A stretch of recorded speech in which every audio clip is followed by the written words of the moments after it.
जो anti national तो थे ही, इनके पाकिस्तान से राब्ता होने का, PIOs के जरिए उनके राब्ता होने का हमने सबूत भी पकड़ा है।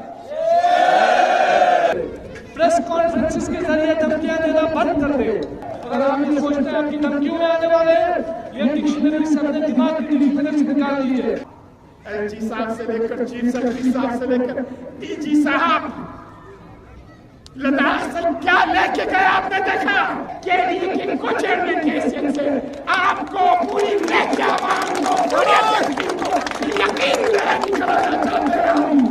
कभी भी लेफ्ट को करगिल के मुकाबले में, कभी भी मुस्लिम को बुद्धिस्ट के मुकाबले में और रीजन को रीजन के मुकाबले में लड़वाने की जो भी कोशिशें की जाए, हम उन सारी कोशिशों को नाकाम करके गवर्नमेंट ऑफ इंडिया की पूरी स्कीम का पानी फेंकेंगे। इस तरह के हालात इन्होंने बनाए, हमारे कविंद्र गुप्ता और SD जमवाल ने, उस हालात को हम सुधारें। उस हालात को हम जब तक सुधारेंगे नहीं, जब तक माफी नहीं मांगेंगे आवाम से, everybody in this country, everybody owes an apology to the people of Ladakh कि किस तरह से हमें एंटी नेशनल बोला। हमारी फौज यहाँ गवाह है। अगर लद्दाखी ना समझ था तो सरकार को आके समझाना चाहिए था, बात आकर लद्दाखियों से बताना चाहिए था, और जहां पर जिस सरकार ने दिमाग लगा कर आए हो ना, वहां लद्दाखियों के साथ दिल लगाना चाहिए था। कहते हैं ना कि पढ़े लिखे जब इनसे मिलने जाते हैं वो बेचारे भीड़ में धक्के खाते हैं। यार, जिन लोगों को ABCD तक मालूम नहीं, वो आजकल नेता बनकर BMW में घूमता है। ऐसे नेताओं पे तो मुझे बिल्कुल भरोसा नहीं। खुसूसन मैं ऑन द फैक्ट पे बताता हूँ, बोलते कि आप लोग एंटी नेशनल हो, ये वो।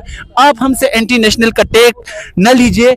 कहीं आपके 1965 का वार देखिए, 72 का देखिए, 75 का देखिए, 97 का देखिए और 99 का जंग जो देखिए, वहां पर हम फख्र के साथ छाती सीना तान के कहते हैं हम भारतीय, जितना आप लोग भारत के हिस्से हैं। हम बाई चांस यहाँ पर नहीं रहे, बाई चॉइस रहा है। हमारे बॉर्डर पे यहाँ पाकिस्तान तो यहाँ चाइना रहता है, हम उनसे भी सीना तान के कहते हैं कि हम भारतीय हैं। अस्सलाम वालेकुम नाजरीन, मैं आपका मेज़बान हाफिज सागर फिर से एक बार आपकी खिदमत में हाजिर। नाजरीन, इस वक्त हम ठीक जो है गंदी पारा करगिल में मौजूद है, जहाँ पे आज social activist Sonam Wangchuk jail से रिहाई के बाद पहली बार जो है करगिल में कदम रखा है। तो इसको लेकर हम बात करें तो आज पूरी करगिल डेमोक्रेटिक अलायंस की तरफ से यहाँ पे उनका इस्तकबाल किया गया, जिसमें ले से एपेक्स बॉडी के कुछ चेयरमैन भी शामिल थे। हम चीन के लेंगे, हम लेके लेंगे, हम चीन के लेंगे, हम लेके रहेंगे। यूटी से जब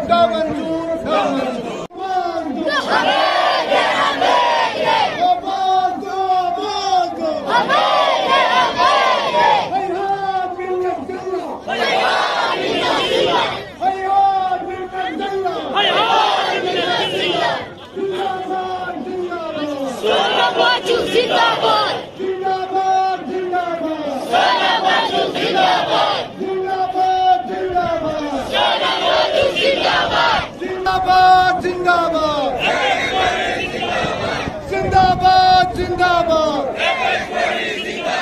देखो देखो कौन आया, देखो देखो कौन आया। दे दो नमयल को, दे दो नमयल को, दे दो नमयल को, बिहार करो, बिहार करो, दे दो नमयल को, दे दो नमयल को।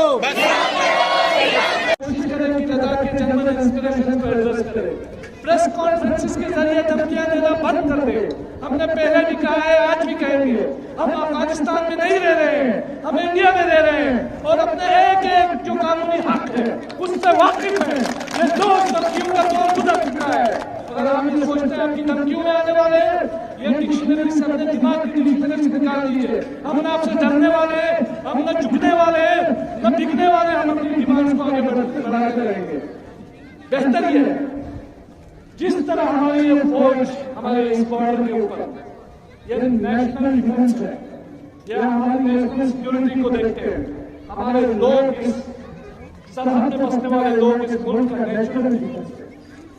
हम लोग कभी फौज की तरह फौज में भर्ती नहीं होते, वर्दी नहीं पहनते, रिटायर भी नहीं होते, तनख्वाह भी नहीं लेते, लेकिन फौज से कम हमारी रिस्पॉन्सिबिलिटीज नहीं है। लेकिन जिस मुल्क की हुकूमत फौज करना शुरू कर देती है, उसका क्या हश्र होता है आपने देखा है। इसी तरह जिस मुल्क कि अगर हुकूमत सरहद में रहने वाले लोगों को परेशान कर रहे तो उस हुकूमत को भी जो है वो जेल से वो बेच नहीं पाएंगे।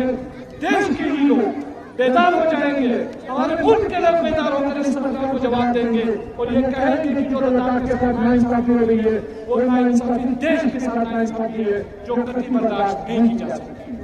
लद्दाख के लोगों ने पीस के साथ, अमन के साथ, भाईचारे के साथ कॉन्स्टिट्यूशनली अपना जो मौक़िफ़ है वो आगे बढ़ाना है। आज भी हम कहते हैं बातचीत को आगे बढ़ाइए, सेंसिबल बातचीत को आगे बढ़ाइए, टोपी पहनाने का काम मत कीजिए, ये पॉलिटिक्स हमारे साथ मत कीजिए जो आप पॉलिटिक्स दूसरा पॉलिटिक्स लीडर्स के साथ करते हैं। हम आपकी सियासत को अच्छे से समझते हैं, लेकिन ये बात याद रखें, हम लद्दाख को क्रोनी कैपिटलिस्ट के हाथों गिरवी नहीं रख सकते हैं, नहीं रखेंगे। एंटी नेशनल तो थे ही, इनके पाकिस्तान से राब्ता होने का, PIOs के जरिए उनके राब्ता होने का हमने सबूत भी पकड़ा है।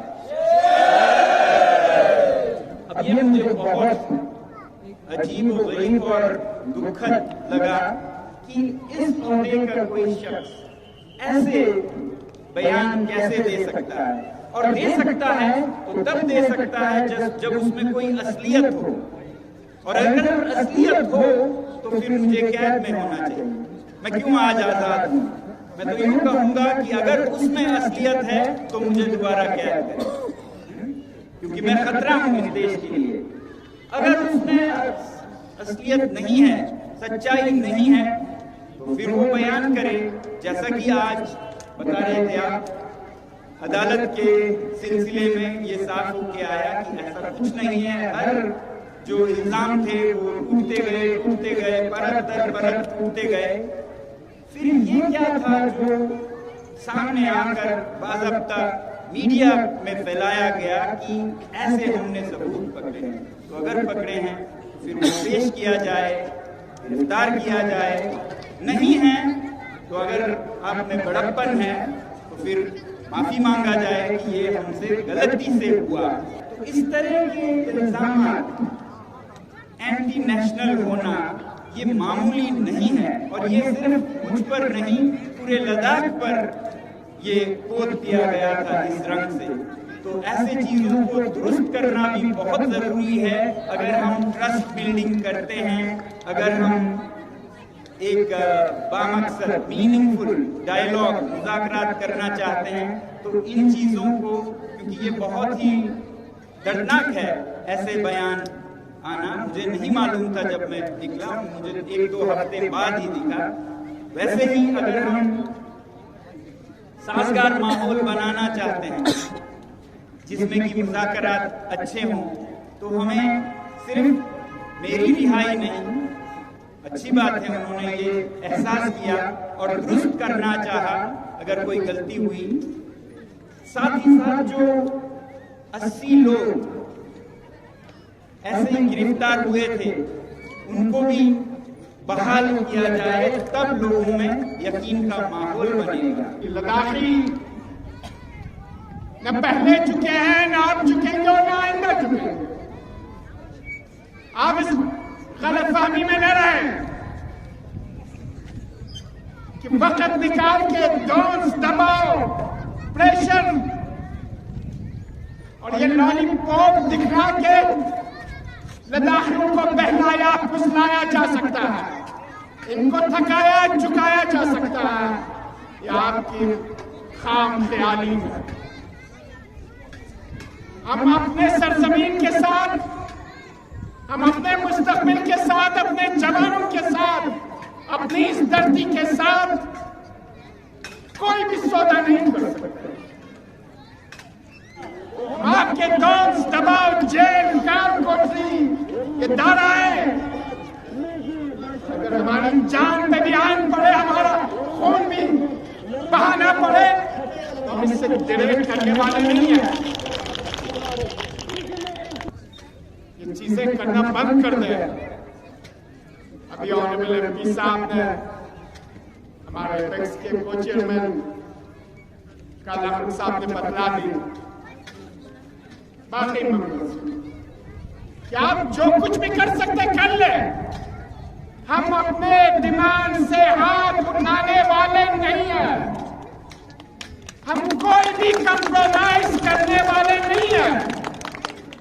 और जितने भी आपके छुटपैया आप पैदा कर लें, लेह में करें, करगिल में करें, एजेंसीज के पैदावार आप पैदा कर लें, एजेंसीज के सरखरीद गुलाम पैदा कर लें,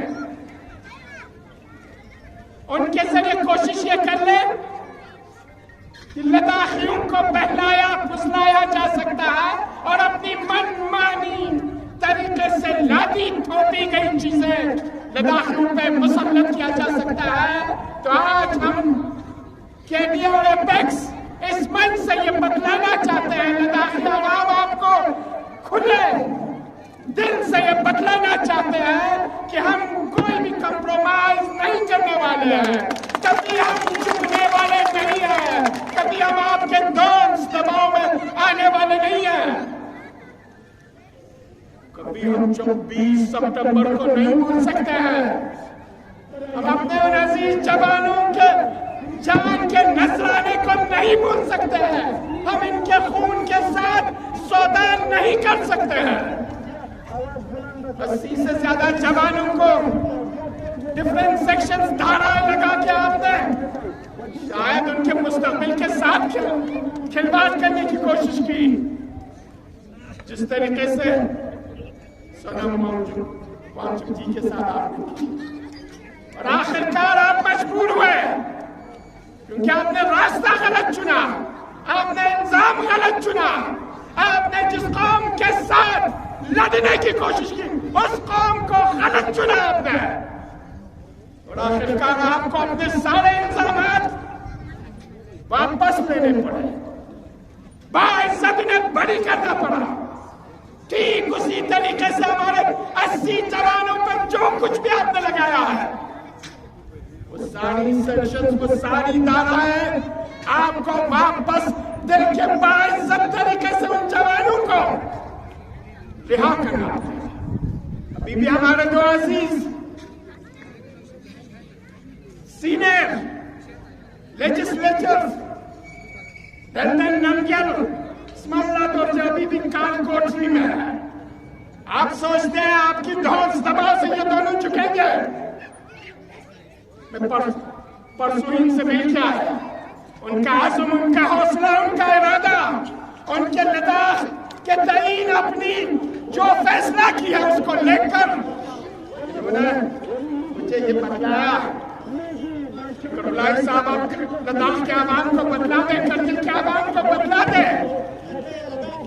कितना देर ये गवर्नमेंट ऑफ इंडिया अपनी धौंस दबाव से हमें काल कोठरियों में रखे, हम इनके सामने झुकने वाले नहीं है, डरने वाले नहीं है, हम इनसे भीख नहीं मांगने वाले और अपने झंडे से हम हाथ नहीं उठाने वाले। इसलिए गूंगी अंधी बहरी सरकार अपने रवैये को सही कर ले। लद्दाख के तईन जो इन्होंने एक सोच बना रखा है, उस सोच को सही कर ले। आप डिफरेंट लोगों को बेच के, ब्यूरोक्रेट्स को ले बेच के लद्दाखियों को बहलाना बंद कर दे। लद्दाखियों ने कभी भी बातचीत से हाथ नहीं उठाया है, खुले मन से, खुले जहन से, खुले दिल से बातचीत के लिए तैयार है।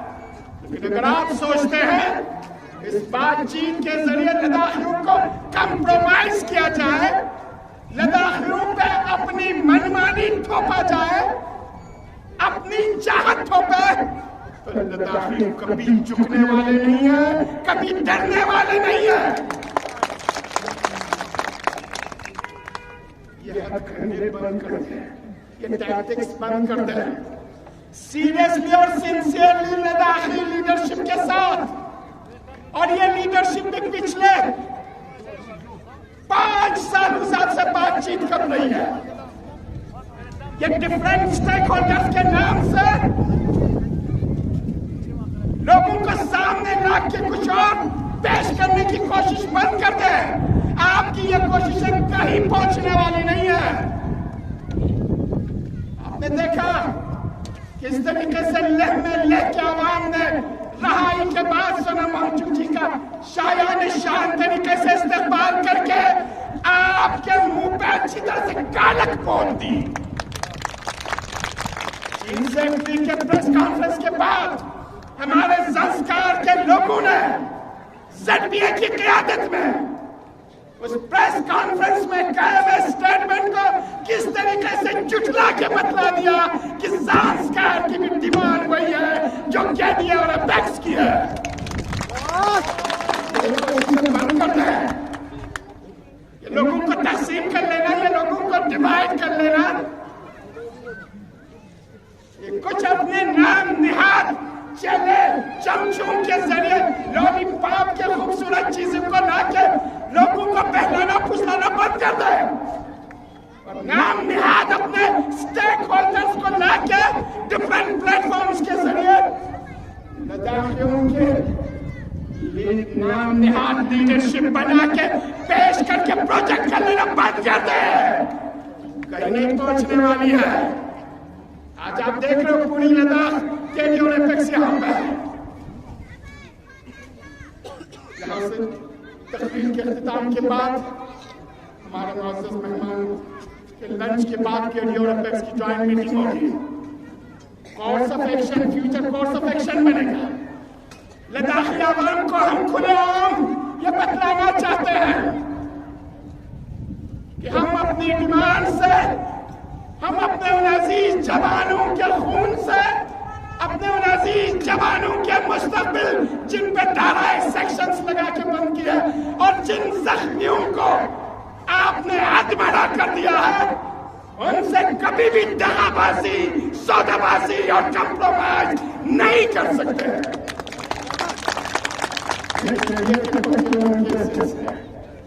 सनम और चिट्ठी के कुर्बानियों को खिलाफ तस्लीम पेश करता है। इन्होंने मिशन के जरिए पद यात्रा की और जो इनके पास प्लेटफॉर्म थी, जो इनकी पहुंच थी नेशनल लेवल पर, इंटरनेशनल लेवल पे, उन सारे प्लेटफॉर्म्स पे इवन जेल में 6 महीने बैठने के बाद भी उनके नाम के जरिए लद्दाख के डिमांड को हिंदुस्तान के जन जन तक पहुंचा दिया और हिंदुस्तान के जन जन ये जानने लगे, पता चला उन्हें लद्दाखी जो कुछ भी मांग रहा है, डिमांड कर रहा है, वो कानून के दायरे में है, आईन के दायरे में है, विद इन कॉन्स्टिट्यूशन है, आउट ऑफ कॉन्स्टिट्यूशन कुछ भी नहीं है। इसलिए लद्दाखियों को एंटी नेशनल देशद्रोही बनाने के लिए हथकंडे बंद कर दिए। और यूटी एडमिनिस्ट्रेशन से भी मेरी रिक्वेस्ट है, इससे पहले कि यूटी एडमिनिस्ट्रेशन का हाल आपने देखा, एलजी साहब से लेकर चीफ सेक्रेटरी साहब से लेकर डीजी साहब लद्दाख से क्या लेके गए आपने देखा। खुदा हमारे आपसे भी रिक्वेस्ट है, लद्दाखियों के खून में अपनी हाथ रखने की, लद्दाखियों के मुस्तकबिल के साथ खेलने की और लद्दाखियों को एंटी नेशनल दिखाने की ये कोशिशें पहले भी नाकाम हो चुकी है, अब अगर करोगे अब भी नाकाम होगा और आइंदा भी हमेशा हमेशा के लिए नाकाम होगा। बस इन्हीं अल्फाज के साथ करगिल के आवाम का शुक्रिया अदा करता है। लेकिन एक चीज मैं आपसे कहना चाहता हूँ, पेशेंस रखिए, धीरज रखिए, सब्र रखिए।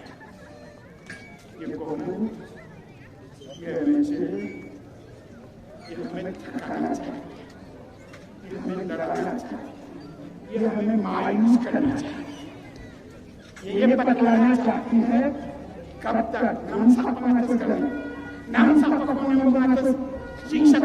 नाम साफ प्रोटेस्ट में, कब तक प्रोटेस्ट, कब तक धरना, कब तक जुलूस, कब तक एजुटेशन, कब तक बंद, कब तक पदयात्रा, कब तक अनशन।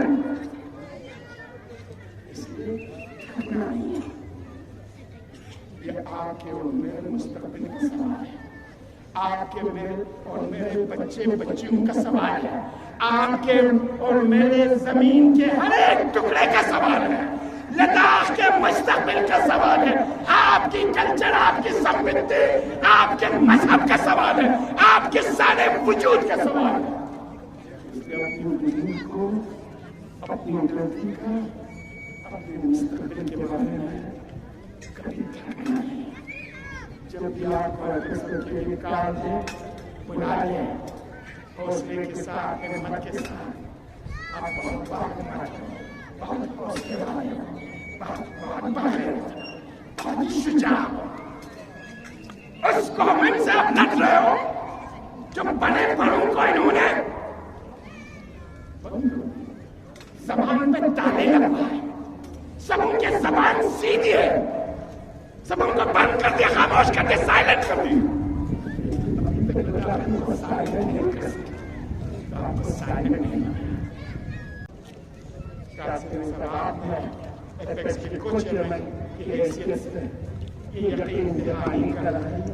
कभी भी मुस्लिम को बुद्धिस्ट के अगेंस्ट लड़वाने की जो भी साजिशें की जाएगी, उन साजिशों को कभी भी कामयाब नहीं होने देंगे। केरी की कुचलने की हैसियत से आपको पूरी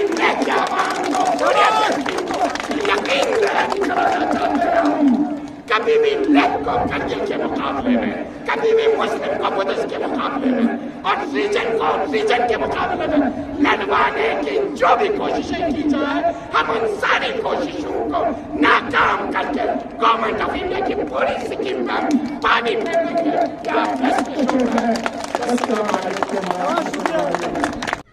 इनको इसलिए छोड़ा गया क्योंकि वो सुप्रीम कोर्ट में अपना केस हार गए।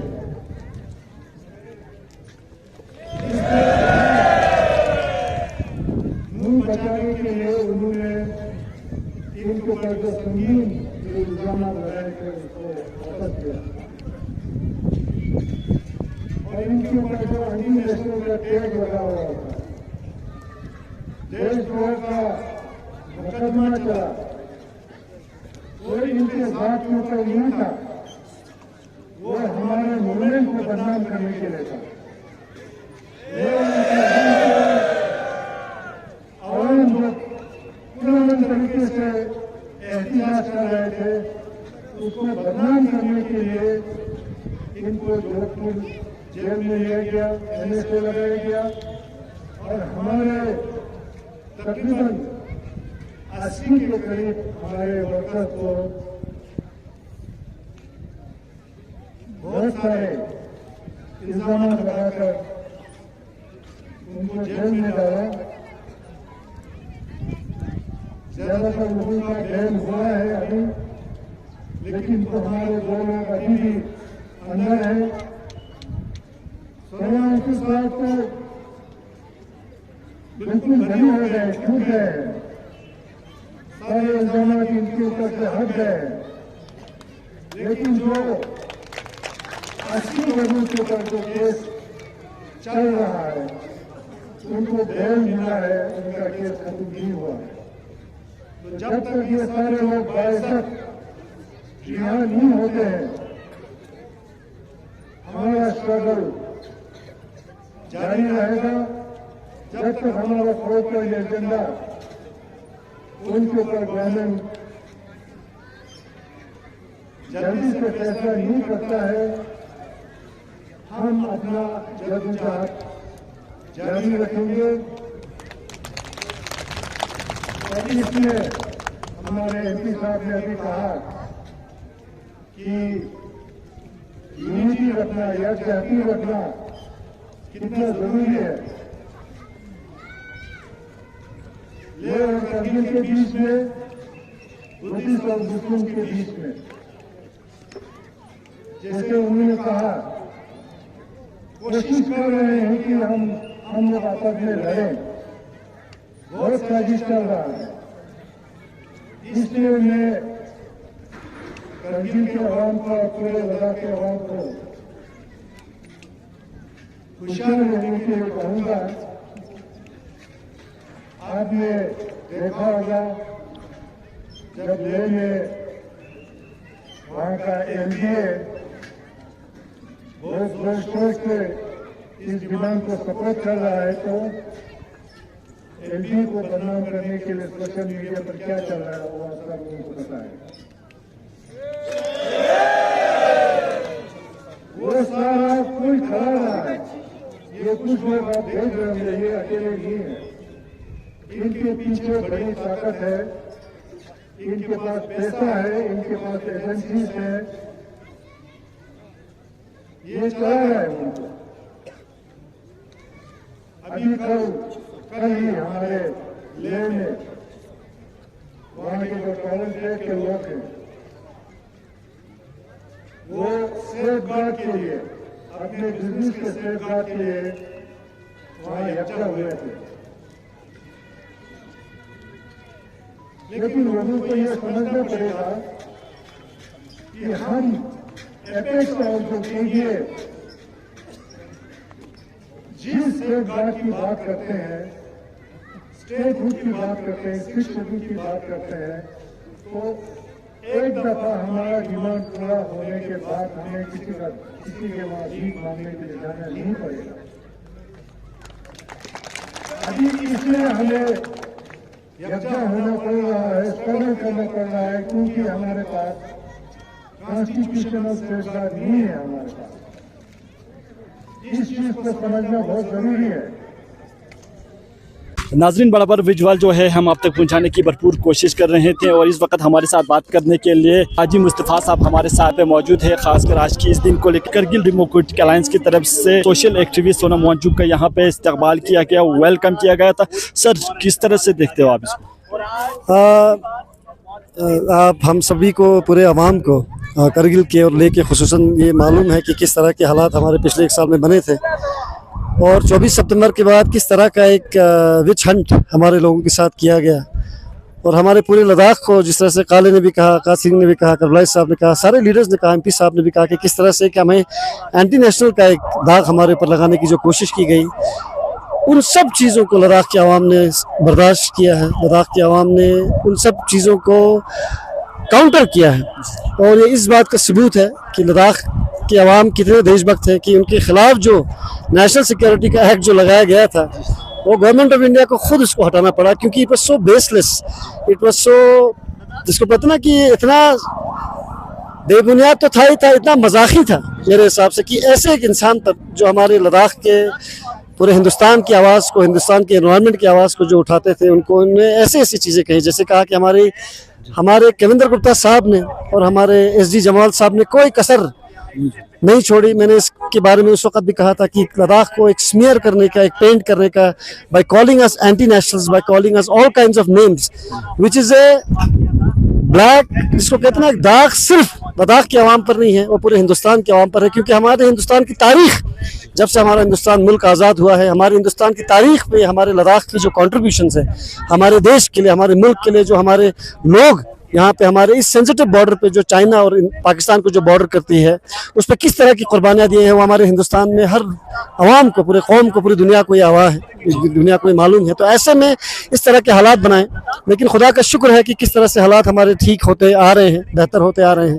लेकिन अब भी आपको ये मालूम है, मैंने इस वक्त भी कहा था, पहले भी कहा था, हमारे लोगों ने, लीडर्स ने भी कहा कि हमारे अभी भी स्मलना दुर्जे और हमारे दिलदर नमग्याल साहब हैं, 6 महीने से ज़्यादा हो गए, 7 महीने से ज़्यादा हो गए कि उनका बेल अभी तक डिसाइड नहीं हो रहा है, जबकि उसमें आर्ग्यूमेंट्स अभी तक खत्म हो चुके हैं। तो गवर्नमेंट ऑफ इंडिया ने जो नोटिफिकेशन सोनम वांगचुक साहब के लिए जो इशू किया है, जिसमें उन्होंने रिवोक किया है इनसे, that should apply to everybody without any conditions, that should apply to all the people who have been arrested, against whom there are cases, serious cases हमारे 80 से ज्यादा लोगों पर है, सीरियस केस हमारे दिलदर नमग्याल के साहब के खिलाफ है, हमारे स्मलना दुर्जे के खिलाफ है, हमारे सारे लेह के एपेक्स के यूथ के लीडर्स हैं, रिलीजियस इंस्टीट्यूशन के जो लीडर्स हैं, काउंसलर्स हैं, उन पर जितने भी केसेस हैं, जिस तरह से कहा सोनम वांगचुक के खिलाफ जो केस इन्होंने रद्द किया है, वापस लिया है, उसी तरीके से उन सब केसेस को वापस लेने की जरूरत है।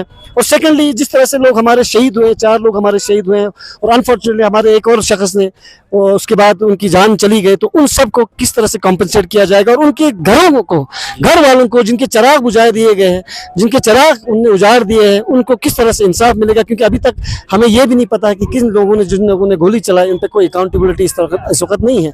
तो जब तक इन हालात को साजगार नहीं बनाएंगे, ये सिर्फ हमारे लद्दाख की बात नहीं है, हमारे हिंदुस्तान की बात है, हमारी नेशनल सिक्योरिटी की बात है, हमारे हिंदुस्तान की डेमोक्रेसी की, हमारे हिंदुस्तान की सॉवरेनिटी की बात है कि जिस तरह के हालात इन्होंने बनाए हमारे कविंद्र गुप्ता और SD जमवाल ने, उस हालात को हम सुधारें। उस हालात को हम जब तक सुधारेंगे नहीं, जब तक माफ़ी नहीं मांगेंगे आवाम से, everybody in this country, everybody owes an apology to the people of Ladakh कि किस तरह से हमें उन्होंने एंटी नेशनल बोला। हमारी फौज यहाँ गवाह है, हमारे अवाम, हमारे यहाँ लद्दाख में जो काम करते हैं वो गवाह है कि किस तरह से लद्दाख के लोगों ने हमेशा से, जब भी जरूरत पड़ी है, हमारे लद्दाख के लोगों ने कुर्बानी दी है। उन लोगों को जिनने कुर्बानी दी है देश के लिए, उन लोगों को जिस तरह के इल्जाम लगाए गए हैं, उनको जिस तरह से कासिम मंचू ने भी कहा, उनको माफी मांगने की जरूरत है। पूरे देश को, खुसूसन गोदी मीडिया को, जो हमारे देश को तोड़ने में लगी हुई है, जो हमारी खूबसूरती को, देश की कल्चरल रिलीजियस हार्मोनी को तोड़ने में जो कोई कसर छोड़ती नहीं, जिसकी जब्त में हमारी यूटी एडमिनिस्ट्रेशन भी अनफॉर्चुनेटली 24 सितंबर को आई, उन सबको दुरुस्त करने की जरूरत है। हिंदुस्तान एक ख्वाब है, हिंदुस्तान एक खूबसूरत डेमोक्रेसी है जिसकी पूरी स्ट्रेंथ हमारे लोगों की भाईचारे से है, लोगों की मोहब्बत से, प्यार मोहब्बत से है। उन सब चीज़ों के लिए जब तक वो माफ़ी नहीं मांगेंगे, लद्दाख के हालात साजगार नहीं होंगे। और जो है हमारे डिमांड्स अभी तक पूरे नहीं किए, उनको डिमांड्स को पूरा करने की जरूरत है। वो इसलिए जरूरत नहीं है, as a lawyer I believe that it is not important to consider those demands because it is a demand for a certain people of a certain people.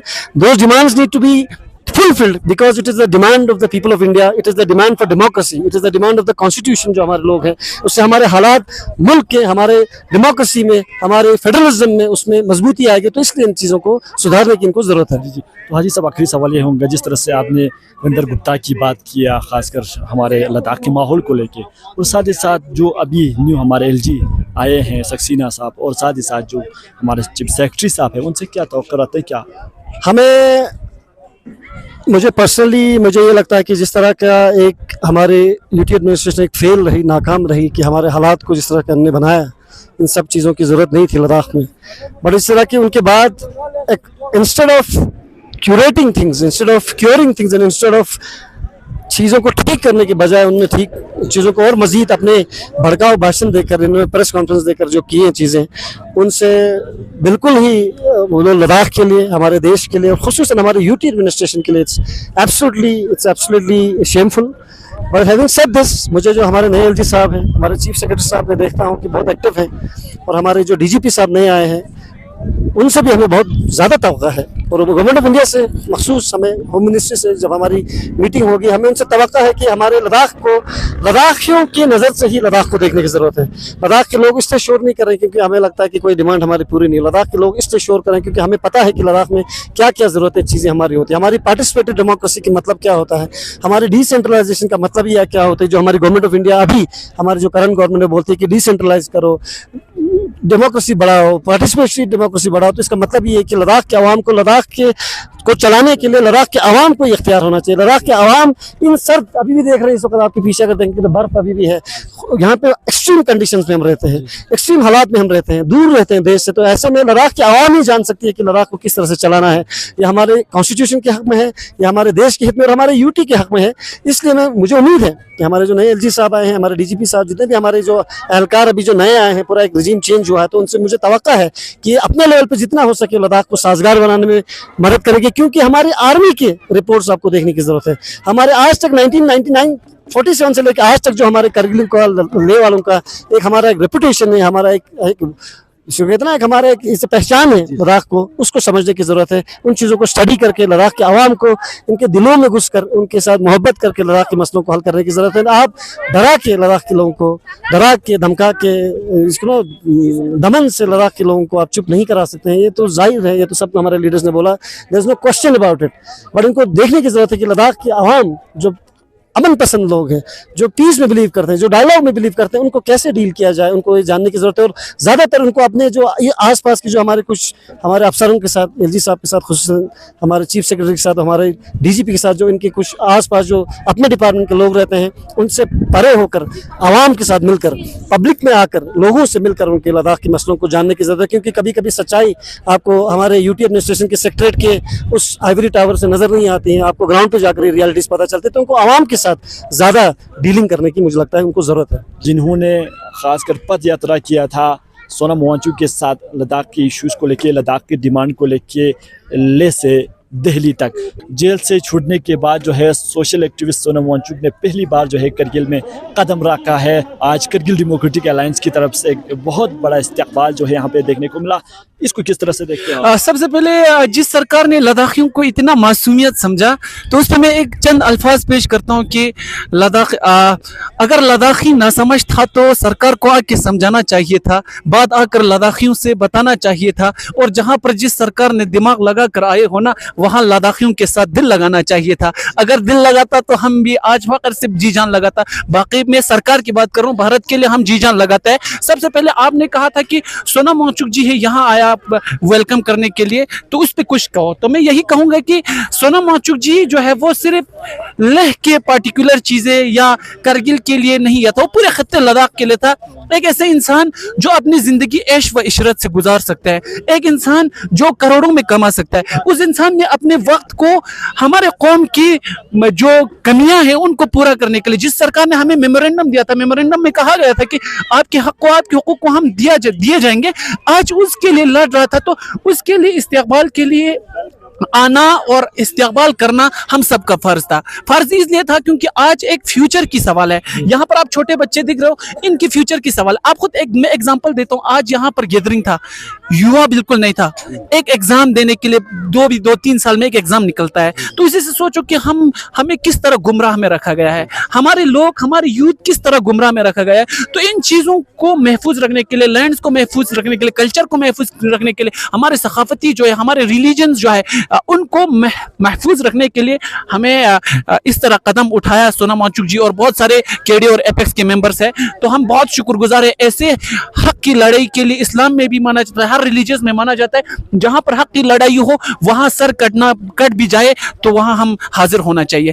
तो बहुत ही अच्छा लगा। इसके बाद भी अगर ऐसे मुद्दों पे अगर सरकार गौर न दे तो मैं तो हर चीज़ के लिए, चाहे जेल तो कोई बड़ी बात नहीं है, क्योंकि हर एक इंसान कहता है, एक हार्बर्ट स्पेंसर जो है वो एक सोशलिस्ट, वो कहता है कि एक इंसान को अपनी औकात जेल में जाने से पता चल जाता है। तो मैं अपने औकात चखने के लिए बिल्कुल रेडी हूँ, अगर इस हक की लड़ाई के लिए जेल भी जाना पड़े। नंबर 1, उम्मीद पे दुनिया कायम है। हम कहते हैं कि होप क्या चीज़ है, होप मतलब कीमत, उसी उम्मीद पे पूरी दुनिया कायम है। लेकिन मैं जानता हूँ इस सरकार को कि मुझे इस सरकार से उतना उम्मीद नहीं है, क्योंकि यही कहता है ना कि पढ़े लिखे जब इनसे मिलने जाते हैं वो बेचारे भीड़ में धक्के खाते हैं। यार, जिन लोगों को ABCD तक मालूम नहीं वो आजकल नेता बनकर BMW में घूमता है। ऐसे नेताओं पे तो मुझे बिल्कुल भरोसा नहीं। खुसूसन मैं ऑन द फैक्ट पे बताता हूँ कि बीजेपी सरकार से मुझे कोई उम्मीद नहीं है। लेकिन उन्होंने जो होप दिया है, जब रिवोकेशन, जो NSA रिवोकेशन किया था, उसमें वो कह रहे कि हम ऐसी चीजों को लेकर लद्दाख के अमन चाहते हैं, लद्दाख से हम बातचीत चाहते हैं। 5 साल से उसी बातचीत पे बात करने की कोशिश कर रहे हैं, फिर भी हम उम्मीद कर रहे हैं। हमारे मतलब सिंपलिसिटी देखो, 5 साल से हम, जब वो कह रहे हैं कि हम MHA के साथ मीटिंग कर देंगे, हमारे तुम्हारे सेंसिटिव एरिया का जोग्राफिकली हम बात करेंगे, फिर भी हम हाँ पे हाँ मिला रहे। लेकिन इस तरह प्रोटेस्ट, ये तो अभी 24 सितंबर को जो प्रोटेस्ट हुआ वो एक सिर्फ क्या बोलते हैं, ट्रेलर, एक मूवी आता है तो उसका ट्रेलर है। तो इसके बाद भी बहुत सारे हर मजहब में कहता है, हमारे इस्लाम में भी कहता है कि जहां पर आप हक के लिए लड़ना ना सीखे वहां आप जाहिल हो। जो इंसान जुल्म कर रहे हैं, अपने ऊपर जुल्म सहना, वो भी एक इंसान की जाहिलियत, इंसान के वो आता है, पेश है। तो ऐसे जाहिलियत दौर में, ऐसे दौर में और इस वक्त हम जरूर अपना जो है आवाज उठाने की कोशिश करेंगे। और जिस तरीके से हमें एक बार फिर से होप दिया गया है, उस होप पे वो लोग अगर उतरे तो हमें बहुत अच्छा लगेगा कि हम भी आपस की भाईचारे कायम रखेंगे। रही बात, जो लोग, मैं जब बाहर था तो लोग बहुत बोलते कि आप लोग एंटी नेशनल हो, ये वो। आप हमसे एंटी नेशनल का टेक न लीजिए। कहीं आपके 1965 का वार देखिए, 72 का देखिए, 75 का देखिए, 97 का देखिए और 99 का जंग जो देखिए, वहां पर हम फख्र के साथ छाती सीना तान के कहते हैं हम भारतीय, जितना आप लोग भारत के हिस्से हैं। हम भाई चांस यहाँ पर नहीं रहे, बाई चॉइस रहा है। हमारे बॉर्डर पे यहाँ पाकिस्तान तो यहाँ चाइना रहता है, हम उनसे भी सीना तान के कहते हैं कि हम भारतीय हैं। सबसे पहले एक यूटी हमें किस होप से दिया गया था कि डेवलपमेंट होगा, हमारे कारगिल को टॉप सिटी बना देगा। ये सिटी नहीं होता। एक स्कूल को बंद करना, यहाँ पर टीचर, जब आपने बोला ट्रांसफर जो हुआ था, इसके बाद पूरे स्कूल, कई स्कूल बंद है। हॉस्पिटल में पेशेंट तो है, लेकिन पेशेंट को देखने के लिए टीचर मतलब डॉक्टर नहीं है, वहां पर नर्स का है। तो ये एक डेवलपमेंट के जरिए नहीं होती। ये जब से यूटी हमें हमारे ऊपर थोपा है, तब से सत्यानाश हुआ है। पूरे बच्चे जो है, यूथ जो है, नशे में मुब्तला है, ड्रग्स ले रहा है, पता ही नहीं चल रहा कि ड्रग्स कहां से आ रहे। एक सरकार जब एडमिनिस्ट्रेशन हो, वो एक ड्रग्स को कंट्रोल नहीं कर पा रहे। आप अभी देखो कॉन्ट्रेक्चुअल बेसिस पे कितना पोस्ट निकलता है, वो परमानेंट क्यों नहीं हो रहा है? ये यूटी का वजीफा है ना। तो यहाँ पर गैजेटेड पोस्ट कहाँ है? तो अभी कंट्रेक्चुअल 6-7 महीने के लिए देता है, जबकि 12 महीने स्कूल चलते हैं। 12 महीने से जब मार्च में चलता है, मार्च में कंट्रेक्चुअल टीचर को क्यों वो नहीं कर रहा है? तो ये सरासर हमारे ऊपर जुल्म है, और ऐसे जुल्म को हम बर्दाश्त नहीं करेंगे। लेकिन एक चीज है कि हमारे लोग ऐसे ही मुद्दों पे साथ नहीं देते हैं। बहुत अफसोस होता है कि अगर साथ दिया होता, प्रोटेस्ट किया होता, जुलूस किया होता, क्योंकि एडमिनिस्ट्रेशन किसके लिए बनाता है? हमारे लिए बनाता है। हमारे ये एडमिनिस्ट्रेशन है। तो एडमिनिस्ट्रेशन जब हमारे काम जो है वो पूरा नहीं कर रहे, तो उस एडमिनिस्ट्रेशन का क्या फायदा? तो मैं हमेशा समझता हूं भाइयों बहनों की इस तरह